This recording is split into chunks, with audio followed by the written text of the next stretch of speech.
Hello and welcome again to Stack Dollar. I am your host RJ and thank you so much for joining here. If you are new to this, or at least just as a refresher, I would say let's confirm that we understand the basics of this personal finance management system, which we call 4M formula, which is very simple. We start with the mindset. We need to have a positive mindset. We need to have the goal. We need to have the commitment that I want to achieve this personal finance goal, and that could be maybe $1 million in your retirement account, or certain savings to buy a house, things like that. Once you have that, now you need to put a measurement around, which is nothing but your KPIs, key performance indicator as I call it, which is which tells you what is your income coming in and what are your expenses. And then we manage that number. How do we manage? We have 50/30/20 formula, which is 50% should go to, about 50% I would say, go to essential needs like rent, mortgage, utilities, things like that. Then the 30% would be your discretionary, 20 to 25% is going to be your savings, and you can decide between that 30 and 20 as you need, how soon you need to achieve that goal. But what your savings is going to do is we need to make sure that that money that we are saving should ultimately work for us, right? So how do we multiply that? So we need to invest in a proper way that we don't take too much risk, but also there is a good return, and in a long term. We are not here for a quick rich system or any such thing, but this is a long term peace of mind, setting for the family, setting for the personal finance, and that's what it is about. So today we are going to talk about very simple but very useful and important thing, which is nothing but, before we go there, just make sure you have the why defined, because without that, your why, like you are doing it for your family, you are doing it for your well-being basically, that commitment won't come. And if you watch my previous video in a first or second video, I already showed you, just write a letter, a commitment letter, that I am signing this contract with myself to achieve certain things by certain time. So that will help you have that commitment. Now, having said that, one thing we come across every day here, especially in the US, is that too many papers nowadays of a lot of things are digitally received. But irrespective, we need to have certain reference things. So I thought that we should have a good filing system, and I reviewed a lot of different filing system. I went through certain suggestions, and I have come across or come up with this particular system I'm going to show you, which is pretty simple. As you know, we do want to keep things simple but effective, so that we don't get bogged down with 10 different items and, oh, how do I do that, and we don't do anything.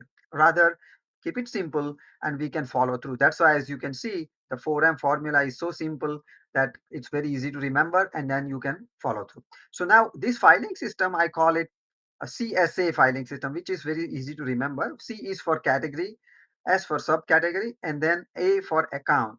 Now, how do you do that? Let me give you some examples. So, for example, finance will be one of the categories we'll define. In finance, we'll have bank statements would be another one of the categories, and then the actual account will be, let's say, Chase bank account statements will be filed under that folder. So this is one section. Another example could be, let's say, there is another, finance is the higher level category. Now that could be subcategory, could be, instead of bank statement, now we will have 401k statements or 401k details papers, and that could be for one of the employers. Now you may switch to another employer and you will have another 401k statements or account. So you need to define it by account, and I think if you do this level of details, it will be very easy to maintain. I wish I can show you my actual filing system, but I'll show you on the spreadsheet anyways what I have done. This is another example. You can also have other official document, because in this country, again, a lot of times they say, hey, you need to have this authorization, certain papers handy. So birth certificate is one of them. Driving license, for example, certain immigration papers for those people who are immigrated.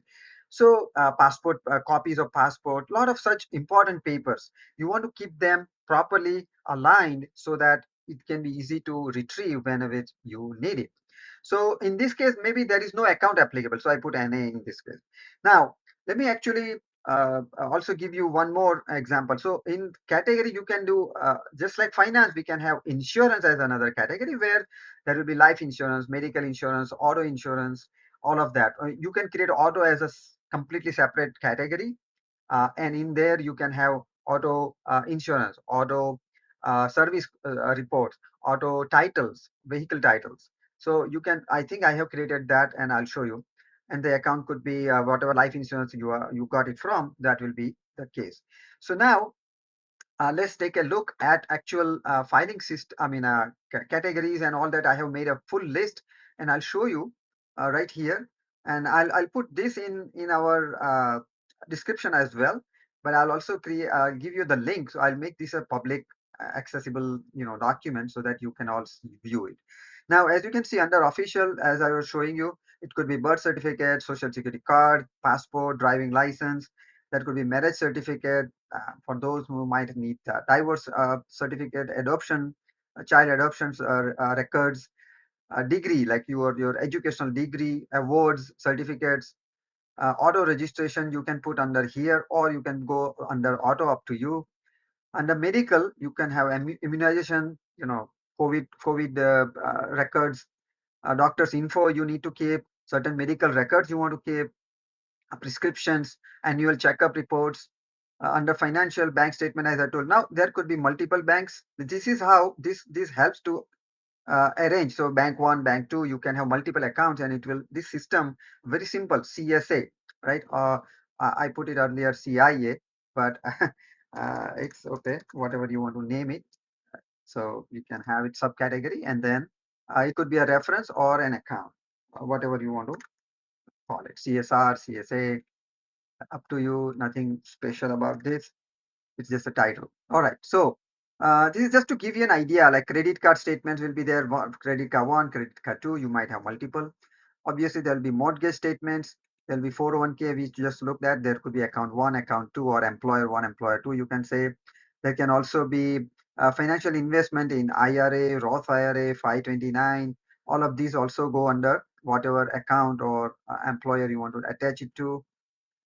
Loans, there will be auto loan, there will be bank loan, there will be home equity line, educational loan, for what college it was, for which car this auto loan is. So you can provide certain details like this. Then expenses, you can have medical bills, utility bills like gas, electric, water, phone, internet. Uh, you might also do employment. So I can create another category called employment. Then you can put job offer letter in there. You can also put some copy of the paychecks. Taxation, you can put your W-2s, 1099s, or 1098, 1099, all those kind of dividend interest, all those different forms you can put. Property tax, of course, for your home, whatever tax we are paying. Any charity receipts for charity deductibles. So you need to keep a record of what are you deducting from at the time of tax filing. Then, as I was telling you, insurance, there will be home insurance, auto insurance, life insurance, umbrella insurance, RV or boat insurance. You might have disability insurance, some medical insurance related to medical, dental, and vision. So this is just to give you an idea. Again, as I'm saying, there will be life documents, which is like your will. You need to have a copy of your will, your trust, your power of attorney, just in case something happens, your emergency contact info. Uh, Nowadays, of course, we are all having online accounts and passwords. So you need to provide how someone will be able to access your accounts, your family member, in case something happens to to you, kind of. There will be monthly the list of, this is not actual bill, just the list of what are our expenses, monthly bills, what are the expenses that are recurring, so people know that where to go, what to pay for. Your assets, whatever your asset, like related to that, there'll be some deeds, there'll be some locker info, some code, passcode, or something like that. You need to put some receipt of valuables. Let's say you bought a diamond ring for wedding. There should be a receipt. There should be a cost of it as associated, in case it is required by the insurance or something. uh, I mean, there is a full list of home inventory. Actually, this I just listed because it is just a paper to be put in that folder. The full list of home inventory is, there is a whole separate spreadsheet we can have. If you need it, just let me know. But that is a very exhaustive list of home inventory. And then there'll be a few general things, like there'll be, let's say, a manual you need to how to operate a TV. I don't think anybody needs that nowadays, but just as an example. But there are a lot of such like a robot, Roomba, for example. Some people ask me like, how do I set this up? And then I say, do you have a manual? Because that different model have different ways to work it. So that will be there. Certain receipts you want to keep for warranties. There will be, appliances especially. You need to keep a warranty along with it, because if something happens, your washer, dryer, things like that, you need to refer to the warranty, who to call, and that because it's not an everyday thing and you may forget. Then there will be some family picture. Now you can put this under essentials or assets, up to you. Family pictures, your kids pictures, your wedding pictures. I mean, some basic printed paper pictures I'm talking about. Of course, there are digital ones nowadays, but still you want to keep some reference, some old pictures you might have, things like that. So just wanted to give you a quick and overall idea of how to organize your filing, because this is one of the ways to get a peace of mind whenever you need to refer to something like, oh, I need to get this paper out.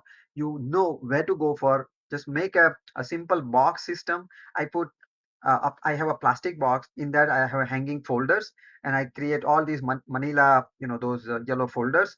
I just label it, and I label it like general, manuals, TV.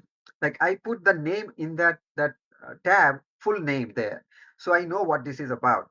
But you can create, different sections, like the main categories: finance, assets, important documents, things like that.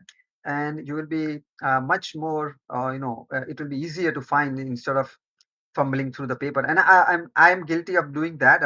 I have gone through a lot of pain, because it requires you to be disciplined to file each of these papers properly. But unless and until we do that, it will be a nightmare when it is actually required. So I hope this is, this system is going to be helpful. If you have any suggestion, let me know. In the next video, we are going to back to some very finance specific details on how to manage and how to multiply aspect. So we'll see you then. Thank you so much again. Have a good one.